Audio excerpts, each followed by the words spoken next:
Hi all welcome to Enlearn academy. നമ്മുടെ ഇന്നത്തെ വീഡിയോയിൽ ഡിസ്കസ് ചെയ്യാൻ പോകുന്നത് എങ്ങനെയാണ് ഇന്ത്യയിലെ one of the best central university ആയിട്ടുള്ള ജാമ്യ മില്ലിയ ഇസ്ലാമിയ അവർ ഓൾറെഡി നോട്ടിഫിക്കേഷൻ വിളിച്ചിട്ടുണ്ട്. സോ അതിൽ നമ്മൾ എങ്ങനെയാണ് അപ്ലൈ ചെയ്യുക, എന്തൊക്കെ കാര്യങ്ങൾ നിങ്ങൾ ശ്രദ്ധിക്കേണ്ടതുണ്ട് അപ്ലൈ ചെയ്യുന്ന സമയത്ത് എന്നുള്ള കാര്യങ്ങളാണ് നമ്മൾ ഡിസ്കസ് ചെയ്യാൻ പോകുന്നത്. ഇതിന്റെ A to Z കാര്യങ്ങൾ നമ്മളിവിടെ പറയുന്നുണ്ടാകും. ഇപ്പൊ നമുക്കറിയാം JMI എന്ന് പറയുന്നത് നമുക്കറിയാം അത് ഡൽഹിയിലാണ് ലൊക്കേറ്റ് ചെയ്തേക്കുന്നത്. NIR റാങ്കിങ് നോക്കുകയാണെന്നുണ്ടെങ്കിൽ അത് 4th പൊസിഷനിലാണ് ഉള്ളത്. ഓക്കെ, അപ്പൊ എന്തുകൊണ്ടും പിന്നെ നിങ്ങൾക്ക് ഇപ്പം ഡൽഹിയിലൊക്കെ പോയിട്ട് നിങ്ങൾക്ക് ഇപ്പം ഏതെങ്കിലും ഒരു കോഴ്സ് പഠിക്കണമെന്നുണ്ടെങ്കിൽ നിങ്ങൾക്ക് ജാമ്യ ചൂസ് ചെയ്യാവുന്നതാണ്.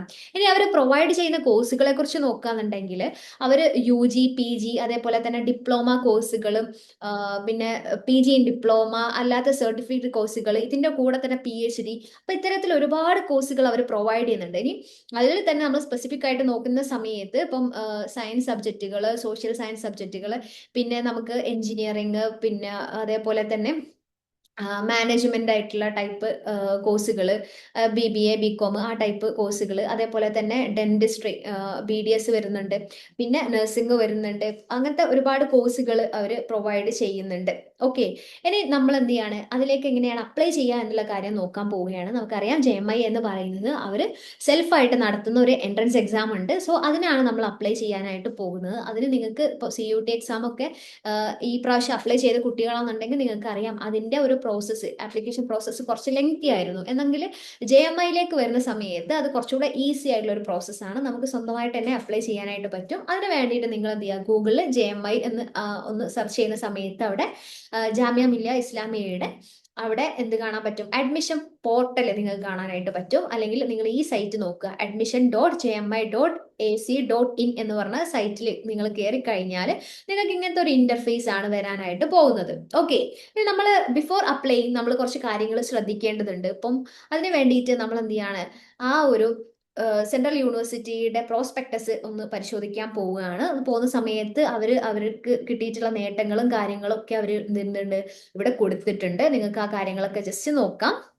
ആൻഡ് നമുക്ക് എക്സാമായിട്ട് റിലേറ്റഡ് ആയിട്ട് വരുന്ന ഇമ്പോർട്ടൻറ്റ് ഡീറ്റെയിൽസ് എന്ന് പറഞ്ഞാൽ ഇമ്പോർട്ടൻറ്റ് ഡേറ്റ്, ടെൻറ്റേറ്റീവ് ഡേറ്റ് കാര്യങ്ങളൊക്കെ 8ാമത്തെ പേജിൽ ഇവർ കൊടുത്തിട്ടുണ്ട്. നോക്കുകയാണെന്നുണ്ടെങ്കിൽ ഓൺലൈൻ ആപ്ലിക്കേഷൻ എന്ന് പറയുന്നത് ഓൾറെഡി ഇൻവൈറ്റ് ചെയ്തിട്ടുണ്ട്. ഫെബ്രുവരി 20 മുതലായിരുന്നു, നമുക്ക് മാർച്ച് 25 വരെയാണ് അപ്ലൈ ചെയ്യാനായിട്ട് പറ്റുക. ഇനി ആരെങ്കിലും അപ്ലൈ ചെയ്യാനുണ്ടെങ്കിൽ പെട്ടെന്ന് തന്നെ എന്ത് ചെയ്യുക, അപ്ലൈ ചെയ്യേണ്ടതുണ്ട്. ഇനി നമ്മൾ എന്തെങ്കിലുമൊക്കെ മിസ്റ്റേക്ക് പറ്റിയിട്ടുണ്ടെങ്കിൽ അത് എഡിറ്റ് ചെയ്യാനുള്ള ഓപ്ഷൻ ഉണ്ട്. എഡിറ്റ് ചെയ്യാനുള്ള ടൈം എന്ന് പറയുന്നത് April 1 മുതൽ April 6 വരെയാണ്.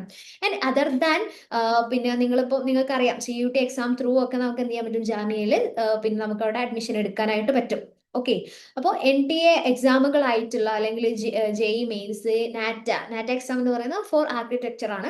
പിന്നെ CUET, നീറ്റ്, NCET എന്ന് പറയുന്നത് അത് ഇന്റഗ്രേറ്റഡ് പിന്നെ ബാച്ചിലേഴ്സ് അതേപോലെ തന്നെ BEd പ്രോഗ്രാമാണ്, 4 ഇയർ ആയിരിക്കും. അപ്പോൾ ഇത്തരത്തിലുള്ള എക്സാം ത്രൂ നിങ്ങൾക്ക് എന്ത് ചെയ്യാൻ പറ്റും, JMIയിൽ അഡ്മിഷൻ എടുക്കാനായിട്ട് പറ്റും.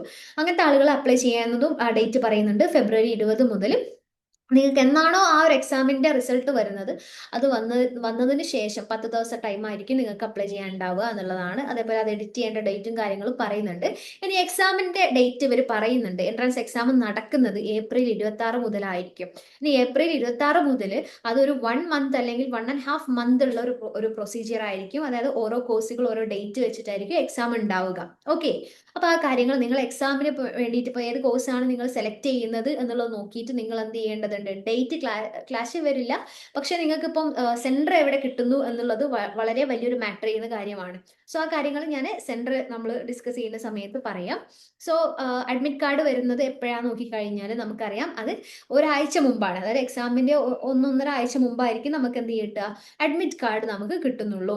ഓക്കെ, ഇനി നമുക്ക് ഇപ്പം ഒരു കുട്ടി അതായത് PGക്ക് വേണ്ടി അപ്ലൈ ചെയ്യുന്ന ഒരു കുട്ടിയാണെന്നുണ്ടെങ്കിൽ അവർക്ക് അവരുടെ UG സർട്ടിഫിക്കറ്റ് എല്ലാ കാര്യങ്ങളൊക്കെ നിങ്ങൾക്ക് സബ്മിറ്റ് ചെയ്യാനുള്ള ലാസ്റ്റ് ഡേറ്റ് അവർ October 31 കാര്യങ്ങളൊക്കെ പറയുന്നുണ്ട്. ഇനി availability of online admission forms for program, അതായത് മൾട്ടിപ്പിൾ എൻട്രി മോഡ് ചെയ്യുന്നതാണെങ്കിൽ അതിന്റെ ഡേറ്റ് കാര്യങ്ങളൊക്കെ പറയുന്നുണ്ട്. അപ്പോൾ ഇത്തരത്തിലുള്ള കുറച്ച് ഡേറ്റ് കാര്യങ്ങൾ നിങ്ങളൊന്ന് ഓർത്ത് വെക്കുക. ഇത് നിങ്ങൾ ശ്രദ്ധിക്കേണ്ടത്, ഇത് ടെൻറ്റേറ്റീവ് ഡേറ്റ് ആണ്, ഇതിൽ ചേഞ്ച് വരാം. അതുകൊണ്ട് നിങ്ങൾ എന്ത് ചെയ്യുക, അവരുടെ സൈറ്റ് നിങ്ങൾ എപ്പോഴും ഒന്ന് വിസിറ്റ് ചെയ്യേണ്ടതുണ്ട്. ഇനി നമ്മൾ അടുത്തതായിട്ട് നോക്കേണ്ട കാര്യം എന്താണെന്ന് വെച്ച് കഴിഞ്ഞാൽ ഏതൊക്കെ കോഴ്സുകളാണ് ഇവിടെ പ്രൊവൈഡ് ചെയ്യുന്നത്, അല്ലെങ്കിൽ നോക്കിക്കഴിഞ്ഞാൽ എന്താണ് ഇപ്പോൾ നമ്മൾ നോക്കുകയാണ് ഏതൊക്കെ കോഴ്സാണ്, അതേപോലെ എത്ര സീറ്റാണ് അവിടെ അവൈലബിൾ എന്നുള്ള കാര്യങ്ങളൊക്കെ ഇവിടെ കൊടുത്തിട്ടുണ്ട്. ഓക്കെ, അതിന് വേണ്ടിയിട്ട് നിങ്ങൾ ചെയ്യേണ്ടത് ആ ഒരു ഡിപ്പാർട്ട്മെന്റ് അല്ലെങ്കിൽ ഫാക്കൾട്ടിയിലേക്ക് വരിക എന്നുള്ളതാണ്. അപ്പോൾ faculty of humanities and languages നിങ്ങൾ നോക്കുന്ന സമയത്ത് ഇവിടെ ഡിപ്പാർട്ട്മെന്റ് ഓഫ് അറബിക് ഉണ്ട് അല്ലെ, അതേപോലെ department of English, Hindi, history, culture ഒക്കെ വരുന്നുണ്ട്. അപ്പോൾ ഇതിൽ നിങ്ങൾ ഏത് ഡിപ്പാർട്ട്മെന്റിലേക്കാണ് പോകാൻ ഉദ്ദേശിക്കുന്നത്? ഇപ്പം അറബിക്കാന്നുണ്ടെങ്കിൽ അവർ അവിടെ പ്രൊവൈഡ് ചെയ്യുന്നുണ്ട് MA അറബി, അതേപോലെ BA അറബിക്ക് വരുന്നുണ്ട്, പിന്നെ advanced diploma in Arabic, modern Arabic and language. ഇതേപോലെ ഇത് പാർട്ട് ടൈം ആയിട്ടാണ്, എന്നാൽ റെഗുലർ ആയിട്ടുള്ളത് വരുന്നുണ്ട്. ഇനി ഇവരുടെ എത്രയാണ് ഇതിന് ഡ്യൂറേഷൻ എന്നുള്ള കാര്യങ്ങളും ഇവിടെ കൊടുക്കുന്നുണ്ട്. അതായത് നമുക്കറിയാം MA ആവുന്ന സമയത്ത് 4 സെം ആയിരിക്കും ഉണ്ടാവുക. അതിന് സീറ്റ് ഇവിടെ കൊടുത്തിട്ടുണ്ട്. സീറ്റ് അവൈലബിലിറ്റി എന്ന് പറയുന്നത് 30 എണ്ണമാണ്. ആൻഡ് ഫീസ് അറൌണ്ട് 10,000 ആണ് ഇവിടെ വരുന്നത്.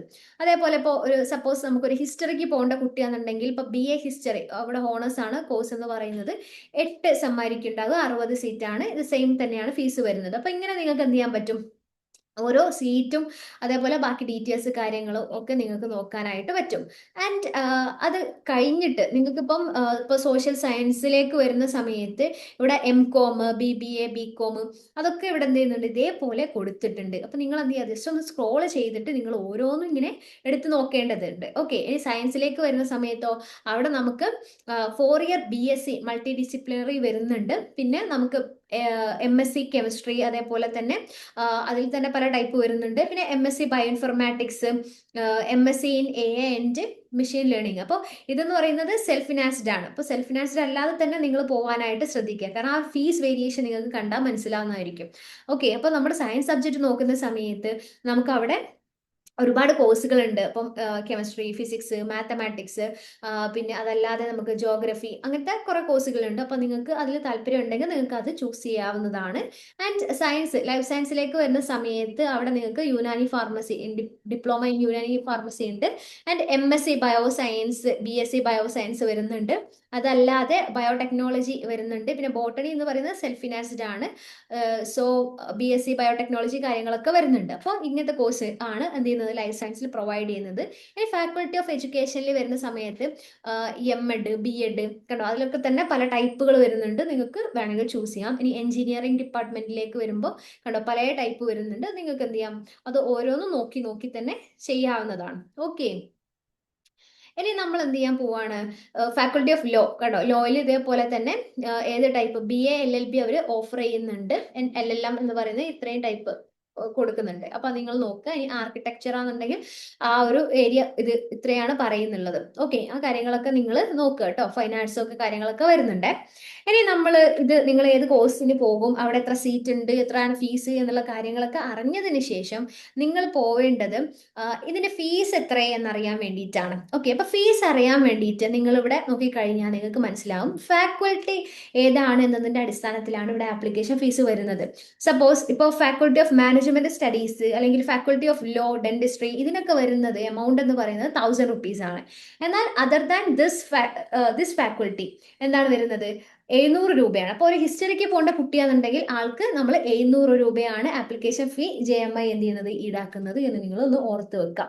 ഓക്കെ, ഇനി നമ്മൾ എവിടെയൊക്കെയാണ് എക്സാം എഴുതാനായിട്ട് പറ്റുക എന്ന് നോക്കിക്കഴിഞ്ഞാൽ നമുക്കറിയാം ഡൽഹിയിലാണ് എന്ത് ചെയ്യുന്നുള്ളത്, ജാമിയ മിലിയ ഇസ്ലാമിയ ഉള്ളത്. ഓക്കെ, അപ്പോൾ അവിടെ അല്ലാതെ എക്സാം സെന്ററുകൾ ഉണ്ട്.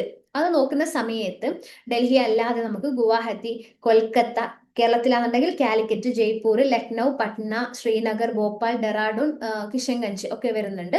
സോ ഇതില് ഈ ഇപ്പോൾ ഡൽഹി അല്ലാതെ അതർ ദാൻ ഡൽഹി നമ്മൾ കുറച്ച് സെന്റേഴ്സ് പറഞ്ഞു. അപ്പൊ ഇത്തരത്തിലുള്ള സെന്റേഴ്സിൽ മാത്രമേ എന്തുള്ളൂ, ഇവിടെ കൊടുത്തിട്ടില്ല table 2 program with multi entrance test center കൊടുത്തിട്ടുണ്ട്. അതായത് ഈ കോഴ്സുകളൊക്കെ എന്ന് പറയുന്നത് നമുക്ക് ഇവിടെ കാലിക്കറ്റിൽ ഇരുന്നിട്ട് എക്സാം എഴുതാൻ പറ്റും, അല്ലെ ഭോപ്പാലിൽ ഇരുന്നിട്ട് എക്സാം എഴുതാനായിട്ട് പറ്റും.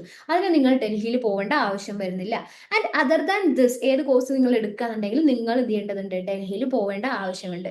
അത് നിങ്ങൾ നോക്കേണ്ട ഒരു കാര്യം എന്താണെന്ന് വെച്ച് കഴിഞ്ഞാൽ, ഇപ്പൊ നിങ്ങൾ സപ്പോസ് എന്ത് ചെയ്യാണ്, എം എസ് സി ബയോടെക്നോളജിയും ബയോ സയൻസും എഴുതാനായിട്ട് ഉദ്ദേശിക്കുന്ന കുട്ടികളാണെന്നുണ്ടെങ്കിൽ ആ രണ്ടെണ്ണവും നിങ്ങൾക്ക് എന്ത് ചെയ്യാൻ പറ്റും ഇവിടെ ഇപ്പോൾ കാലിക്കറ്റ് നിങ്ങൾക്ക് എക്സാം എഴുതാനായിട്ട് പറ്റും. എന്നാൽ നിങ്ങൾ വേറെ ഏതെങ്കിലും ഒരു കോഴ്സ് ഇപ്പോൾ എം.എസ്.സി ബയോടെക്നോളജി എടുത്തു, അതേപോലെ വേറെ ഏതെങ്കിലും ഒരു കോഴ്സ് നിങ്ങൾ എടുത്തു എന്ന് വിചാരിക്കുക. അപ്പോൾ ആ കോഴ്സ് ഡൽഹിയിലാണ് ഓഫർ ചെയ്യുന്നതെങ്കിൽ നിങ്ങൾക്ക് എന്ത് ചെയ്യാൻ പറ്റും, ആ ഒരു ഡേറ്റ് ഒക്കെ ചിലപ്പോൾ ക്ലാഷ് വന്നു കഴിഞ്ഞാൽ നിങ്ങൾക്ക് അവിടെ പോയി എഴുതുന്നതൊക്കെ ബുദ്ധിമുട്ടായിരിക്കും. സോ ആ കാര്യം നിങ്ങൾ ശ്രദ്ധിക്കുക.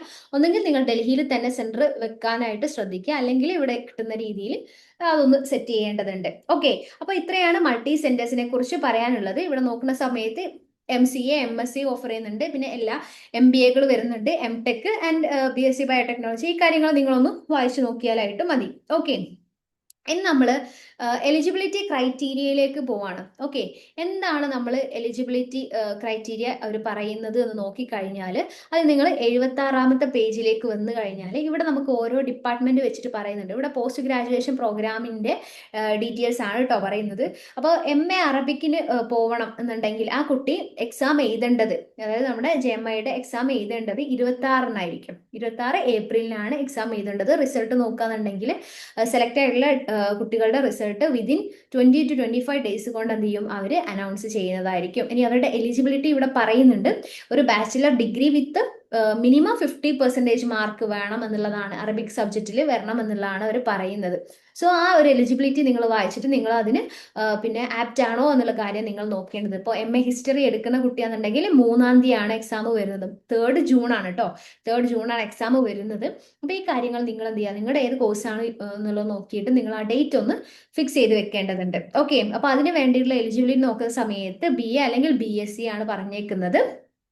BCom ഉണ്ട് അല്ലെ, BCom. അപ്പം പിന്നെ അതേപോലെ ആ ബാച്ചിലേഴ്സ് ഡിഗ്രിക്ക് എന്ത് വേണം, ഒരു 50% മാർക്ക് ടോട്ടലായിട്ട് കിട്ടിയിരിക്കണം എന്നുള്ളതാണ് അവിടുത്തെ ക്രൈറ്റീരിയ. അതേപോലെ നമുക്ക് ഓരോ കോഴ്സിൻ്റെതും ഇവിടെ ഇങ്ങനെ കൊടുത്തിട്ടുണ്ട്. സോ അത്രയാണ് നമ്മൾ ശ്രദ്ധിക്കേണ്ടത്, എക്സാം അപ്ലൈ ചെയ്യുന്നതിന് മുൻപായിട്ട് ശ്രദ്ധിക്കേണ്ട കാര്യങ്ങൾ എന്ന് പറയുന്നത്.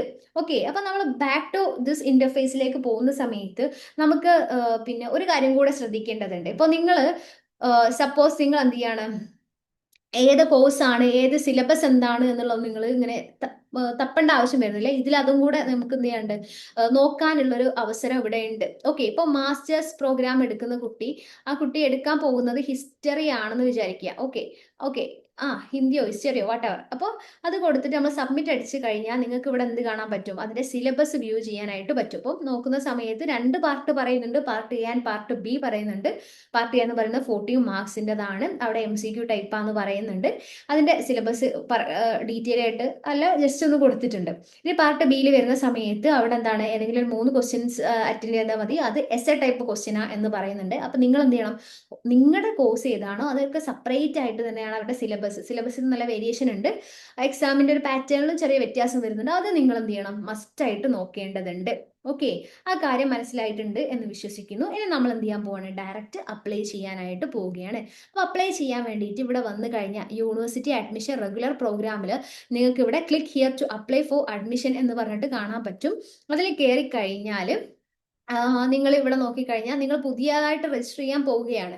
ഓക്കെ, അപ്പോൾ രജിസ്റ്റർ ചെയ്യാൻ വേണ്ടിയിട്ട് ഇത് ക്ലിക്ക് ചെയ്യുമ്പോൾ നിങ്ങൾക്ക് ഇവിടെ നിങ്ങളോട് ചോദിക്കുന്നുണ്ട്, നിങ്ങൾ JMI സ്റ്റുഡൻ്റ് ആണോ. ആ സമയത്ത് നിങ്ങൾ എന്ത് കൊടുക്കുക, നിങ്ങൾ JMI സ്റ്റുഡൻ്റ് അല്ലെങ്കിൽ അല്ല എന്ന് കൊടുക്കുക. അല്ല എന്ന് കൊടുക്കുന്ന സമയത്ത് സ്വാഭാവികമായിട്ടും ഇവിടെ നിങ്ങളുടെ ഡീറ്റെയിൽസ് കാര്യങ്ങളൊക്കെ പിന്നെ എന്ത് ചെയ്യാൻ പറയുന്നുണ്ട്, ഇവിടെ എൻ്റർ ചെയ്യാൻ പറയുന്നുണ്ട്. നിങ്ങളുടെ പേര്, മിഡിൽ നെയിം, ലാസ്റ്റ് നെയിം, നിങ്ങളുടെ ജെൻഡർ ഏതാണ്, പിന്നെ date of birth, mobile number, fathers name, mothers name, email ID, അതൊക്കെയാണ് ചോദിക്കുന്നത്. എന്നിട്ട് നിങ്ങൾ ഇവിടെ ക്യാപ്ച അടിച്ചിട്ട് സബ്മിറ്റ് ചെയ്ത് കഴിഞ്ഞാൽ ഇതിൽ നിന്ന് ഇമെയിൽ ID അതേപോലെ മൊബൈൽ നമ്പർ എന്ന് പറയുന്നത് തെറ്റി പോവാതിരിക്കാൻ വേണ്ടി ശ്രദ്ധിക്കുക. അതായത് ഇത് രജിസ്ട്രേഷനിൽ നിങ്ങൾ ഒന്നും തെറ്റാതിരിക്കാൻ വേണ്ടി ശ്രദ്ധിക്കുക. ആ ഒരു ഇമെയിൽ ID അല്ലെങ്കിൽ മൊബൈൽ നമ്പറിലേക്കായിരിക്കും നിങ്ങളുടെ ആപ്ലിക്കേഷൻ പിന്നെ അതായത് ആക്ടിവേറ്റ് ചെയ്യാൻ വേണ്ടിയിട്ടുള്ള കോഡ് വരുന്നത്. സോ ആ കോഡ് നിങ്ങൾ അടുത്ത ഒരു ഇന്റർഫേസിൽ നിങ്ങൾ എന്ത് ചെയ്യണം, അടിച്ചു കൊടുക്കേണ്ടതുണ്ട്. ആ സമയത്ത് നിങ്ങൾക്ക് എന്ത് ചെയ്യാൻ വരും, ഒരു പാസ്വേഡ് സെറ്റ് ചെയ്യാൻ വേണ്ടിയിട്ട് വരും. നിങ്ങൾ നല്ലൊരു സ്ട്രോങ് പാസ്വേഡ് ഒന്ന് സെറ്റ് ചെയ്ത് വെക്കുക. എന്നിട്ട് എന്ത് ചെയ്യണം, അത് മറന്നു പോകാതെ നിങ്ങൾ എവിടെയെങ്കിലും ഒന്ന് നോട്ട് ചെയ്ത് വെക്കേണ്ടതുണ്ട്. ഓക്കെ, അങ്ങനെ മൊബൈൽ നമ്പറും ഇതേപോലെ വെരിഫിക്കേഷൻ നടത്തേണ്ടതുണ്ട്.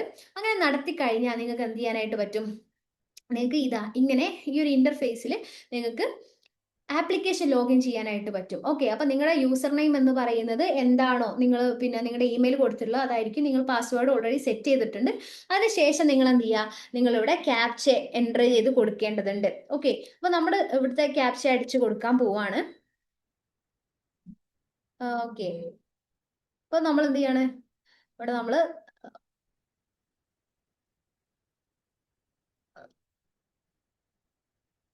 ഓക്കെ നമ്മൾ എൻ്റർ ചെയ്തു. പിന്നെ നമ്മൾ സൈൻ ഇൻ ചെയ്യുന്ന സമയത്ത് ഇങ്ങനത്തെ ഒരു ഡാഷ്ബോർഡ് കാണും.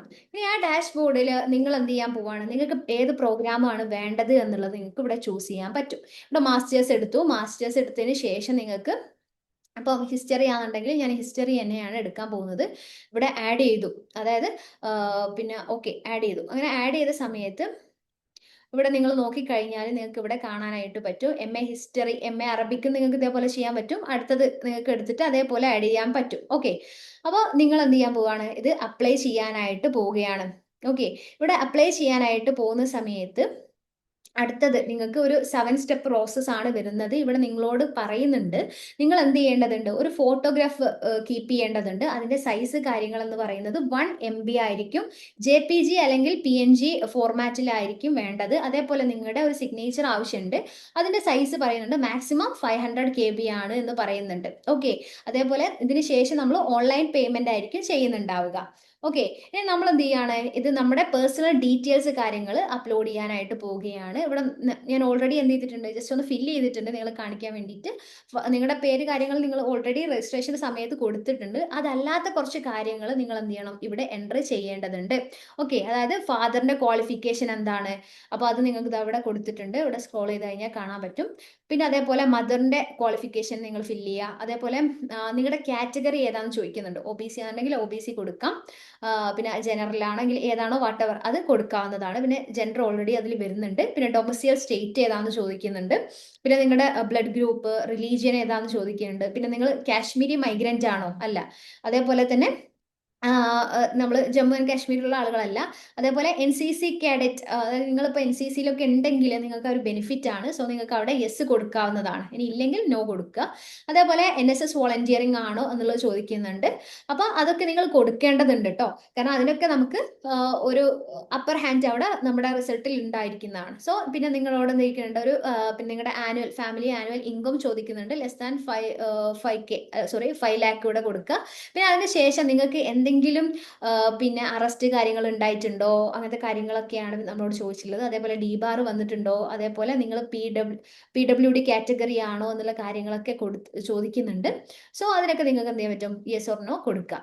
അതിനുശേഷം നിങ്ങൾ ചെയ്യേണ്ടത് നമ്മുടെ അഡ്രസ്സ് കൊടുക്കുക എന്നുള്ളതാണ്. അഡ്രസ്സ് കൊടുക്കാൻ വേണ്ടിയിട്ട് നിങ്ങളുടെ അഡ്രസ്സ് കൊടുക്കുക. അത് കറക്റ്റ് പ്രോപ്പറായിട്ട് ഫില്ല് ചെയ്തതിന് ശേഷം നിങ്ങളിപ്പോൾ പെർമനന്റ് അഡ്രസ്സ്, അതായത് നിങ്ങളുടെ കറണ്ട് അഡ്രസ്സ് തന്നെയാണ് നിങ്ങളുടെ പെർമനന്റ് അഡ്രസ്സ് എങ്കിൽ ഇവിടെ ക്ലിക്ക് ചെയ്ത് കഴിഞ്ഞാൽ ഇവിടെ ഓട്ടോമാറ്റിക്കലി വരും.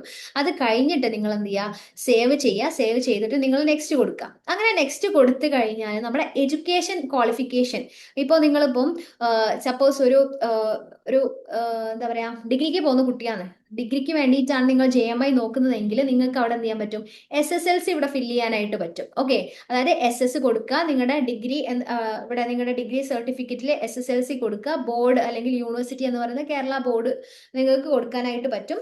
അതേപോലെ തന്നെ അത് കഴിഞ്ഞിട്ട് നിങ്ങൾ എന്ത് ചെയ്യുക, ഏത് ഇയറിലായിരുന്നു പാസ് ആയിട്ടുള്ളത് അല്ലെങ്കിൽ മാർക്ക് കാര്യങ്ങളൊക്കെ കൊടുക്കുക. ഓക്കെ, എത്രയാണ് പെർസെൻറ്റേജ്, നമുക്കറിയാം മാർക്ക് എന്ന് പറയുന്നത് 640 ടോട്ടൽ മാർക്ക് വരിക. നിങ്ങൾക്ക് എത്രയാണ് മാർക്ക് ഉള്ളത് എന്നുള്ള കാര്യങ്ങൾ കൊടുക്കുക. അത് കഴിഞ്ഞിട്ട് ഇവിടെ ഒരു പ്ലസ് ബട്ടൺ ഉണ്ട്. ആ ഒരു ബട്ടൺ നെക്കിയിട്ട് നിങ്ങൾ എന്ത് ചെയ്യാം, അടുത്തത് നിങ്ങൾ ഫില്ല് ചെയ്യുക. അതായത് ഇന്റർമീഡിയറ്റ് അല്ലെങ്കിൽ പിന്നെ ഹയർ സെക്കൻഡറിയുടെ ക്വാളിഫിക്കേഷൻ, നിങ്ങളുടെ +2ന്റെ മാർക്ക്. ഓക്കെ, അതിന് വേണ്ടിയിട്ട് നിങ്ങൾ ഇവിടെ എന്ത് ചെയ്യാം, അപ്പോൾ ഇന്റർമീഡിയറ്റ് അല്ലെങ്കിൽ +2 എന്ന് കൊടുത്തിട്ട് ഇപ്പം ഏതാണ് ഹയർ സെക്കൻഡറി അല്ലെ, നമുക്കറിയാം Kerala board of higher secondary ആണ്. അപ്പോൾ അത് കൊടുക്കുക. പിന്നെ അതിന് ശേഷം നിങ്ങളുടെ പാസിംഗ് ഏത് ഇയറിലാണ് പാസ് ആയിട്ടുള്ളത് കാര്യങ്ങൾ കൊടുക്കുക. പിന്നെ നിങ്ങൾ CGP അല്ലെ മാർക്ക് കാര്യങ്ങളൊക്കെ കൊടുത്തിട്ട് പിന്നെ നിങ്ങളിപ്പോൾ UGക്ക് പോകുന്ന കുട്ടികളാണെന്നുണ്ടെങ്കിൽ ഇത്രയും കൊടുത്താൽ മതി. ഇതിന് ശേഷം നിങ്ങൾ എന്ത് ചെയ്യുക, സേവ് ചെയ്തിട്ട് നെക്സ്റ്റ് എന്ത് ചെയ്യുക, എൻ്റർ ചെയ്യുക. ഓക്കെ, അതിനുശേഷം നിങ്ങളോട് ഇവിടെ ഇമേജ് അപ്ലോഡ് ചെയ്യാനാണ് ചോദിക്കുന്നത്. നിങ്ങളുടെ ആപ്ലിക്കേഷൻ നമ്പർ കാര്യങ്ങളൊക്കെ ഇവിടെ കൊടുക്കും. ഇവിടെ നിങ്ങൾ എന്ത് ചെയ്യാം, നിങ്ങളുടെ ഫോട്ടോ അതേപോലെ സിഗ്നേച്ചറും അവർ പറയുന്നുണ്ട് ആ ഒരു എത്രയാണ് വേണ്ടത് എന്നുള്ളത്, PNG സൈസും കാര്യങ്ങളൊക്കെ അത് അപ്ലോഡ് ചെയ്യുക. അപ്ലോഡ് ചെയ്തതിന് ശേഷം നിങ്ങൾ സേവ് ചെയ്യുക. ഇടയ്ക്ക് സേവ് ചെയ്യാൻ മറക്കണ്ട കേട്ടോ. സേവ് ചെയ്യുക. അതിനുശേഷം നമ്മളോട് കാറ്റഗറി പ്രിഫറൻസ് ചോദിക്കുന്നുണ്ട്. അപ്പം നമ്മൾ ഇതിൽ നിങ്ങൾ നോക്കിക്കഴിഞ്ഞാൽ മുസ്ലിം വേറെ, മുസ്ലിം OBC അല്ലെങ്കിൽ മുസ്ലിം ST വേറെ ആയിട്ട് കാണുന്നുണ്ട്. അതായത് നമ്മൾ എല്ലാ മുസ്ലിംസും എന്തെല്ലാം മുസ്ലിം ഒ ബി സിയിൽ വരുന്നില്ല, പക്ഷെങ്കിൽ നമ്മുടെ സൗത്ത് ഇന്ത്യയിൽ വരുന്ന ഓൾമോസ്റ്റ് പിന്നെ മുസ്ലിംസും മുസ്ലിം ഒ ബി സി ആയിട്ടാണ് കൺസിഡർ ചെയ്യുന്നത്. സോ നിങ്ങൾ അങ്ങനെയാണെന്നുണ്ടെങ്കിൽ അത് കൊടുക്കുക. ഇനിയിപ്പോൾ ജനറൽ ആണെങ്കിൽ ജനറൽ കൊടുത്താൽ മതി. ഇനി എന്താണോ അത് കൊടുക്കുക. ഓക്കെ. ഇനി നിങ്ങളോട് ചോദിക്കുന്നുണ്ട് സ്ക്രൈബ് പ്രിഫറൻസ് ഉണ്ടോ ഇല്ലയോ എന്നുള്ളത്. അപ്പോൾ നിങ്ങൾക്ക് വേണമെങ്കിൽ വേണമെന്ന് കൊടുക്കാം, യെസ് കൊടുക്കാം, അല്ലെങ്കിൽ നോ കൊടുക്കാം. അതേപോലെ നമ്മളോട് ടെസ്റ്റ് സെന്റർ ചോദിക്കുന്നുണ്ട്. കണ്ടോ, നമ്മൾ ഇവിടെ ഹിസ്റ്ററി കൊടുത്തത് കൊണ്ടാണ് നമുക്ക് എന്ത് വന്നിട്ടുള്ളത്, ഇതേപോലെ വന്നിട്ടുള്ളത്. കണ്ടോ. അപ്പോൾ നമുക്ക് ഇത്രയും ഓപ്ഷൻസ് ഉണ്ട്. ഇതിൽ ഞാൻ കാലിക്കറ്റ് ആണ് കൊടുക്കുന്നത്. അതിനുശേഷം നിങ്ങൾ സേവ് ചെയ്യുക. സേവ് ചെയ്തിട്ട് എന്ത് ചെയ്യാം, ക്ലിക്ക് ഫോർ പ്രിവ്യൂ കൊടുക്കുക. അങ്ങനെ കൊടുത്തു കഴിഞ്ഞാൽ നിങ്ങൾക്ക് എന്ത് കാണാൻ പറ്റും, ഈ ആപ്ലിക്കേഷന്റെ ഫോമിന്റെ ഒരു പ്രിവ്യൂ കാണാനായിട്ട് പറ്റും. ഓക്കെ. ഇതേപോലെ നിങ്ങൾക്ക് ഇനിയും വേണമെങ്കിൽ ആഡ് ചെയ്യാം. ആഡ് ചെയ്ത് കഴിഞ്ഞാൽ നിങ്ങൾക്ക് പിന്നെ എന്ത് ചെയ്യാൻ പറ്റും, സബ്ജക്റ്റ് ആഡ് ചെയ്തിട്ട് ഇതേ പ്രോസസ്സ് തന്നെ ചെയ്താൽ മതി. അടുത്തതായിട്ട് നമ്മൾ എന്ത് ചെയ്യുക, ഇത് ഫുള്ള് കംപ്ലീറ്റ് കറക്റ്റ് ആണോ എന്നുള്ളത് വായിച്ചു നോക്കുക. ചെക്ക് ചെയ്യൽ നിർബന്ധമാണ്. അതിനുശേഷം നിങ്ങൾ ഡിക്ലറേഷൻ കൊടുക്കുക. ഡിക്ലറേഷൻ കൊടുത്തതിന് ശേഷം നിങ്ങൾ ഫിനിഷ് ബട്ടൺ നിൽക്കുന്ന സമയത്ത് നിങ്ങൾക്ക് എന്തുണ്ടാകും, പിന്നെ സ്വാഭാവികമായിട്ടും അവിടെ ഫിനിഷ് എന്ന് പറഞ്ഞ് കാണിക്കും. പിന്നെ അതിനുശേഷം നിങ്ങൾ ഒരു പേയ്മെന്റിന്റെ ഒരു വിൻഡോയിലേക്കാണ് പോകുന്നത്. അതിന് നിങ്ങൾക്ക് എന്ത് ചെയ്താൽ മതി, ഓൺലൈൻ പേയ്മെന്റ് കാര്യങ്ങൾ കൊടുത്താൽ മതി. ഓക്കെ. അപ്പൊ ഇത്രയാണ്, അല്ലെങ്കിൽ വളരെ സിമ്പിൾ ആണ്. 7th സ്റ്റെപ്പോട് കൂടി കഴിയുന്നതാണ്. ഇപ്പൊ നമുക്ക് അതിവിടെ കാണിക്കാൻ പറ്റില്ല, കാരണം ഞാൻ എൻ്റർ ചെയ്ത കുറെ കാര്യങ്ങൾ റോങ് ആണ്. ഓക്കെ. അപ്പൊ നിങ്ങൾ എന്ത് ചെയ്യുക, അത് പ്രോപ്പറായിട്ട് ചെയ്യാൻ വേണ്ടിയിട്ട് ശ്രദ്ധിക്കുക. അപ്പൊ ഇത്രയും കാര്യങ്ങളാണ്. അപ്പം JMIL പോകാൻ ഫോക്കസ് ചെയ്യുന്ന കുട്ടികളാണെന്നുണ്ടെങ്കിൽ ഇനി ലേറ്റ് ആക്കാതെ തന്നെ എന്ത് ചെയ്യുക, എല്ലാവരും അപ്ലൈ ചെയ്യുക. ഇനി എന്തെങ്കിലും ആപ്ലിക്കേഷനിൽ എന്തെങ്കിലും പ്രശ്നങ്ങൾ ഉണ്ടെങ്കിൽ നിങ്ങൾക്ക് കമന്റിൽ ചോദിക്കാൻ പറ്റുന്നതാണ്. അല്ലെങ്കിൽ നമ്മുടെ എല്ലേണുമായിട്ട് നിങ്ങൾക്ക് എന്ത് ചെയ്യാൻ പറ്റും, കോൺടാക്ട് നമ്പർ ഉണ്ട്, നിങ്ങൾക്ക് എന്ത് ചെയ്യാം, ഒന്ന് കോൺടാക്ട് ചെയ്താൽ മതി കേട്ടോ. Okay, thank you. അപ്പോൾ ഇത്രയേ ഉള്ളൂ.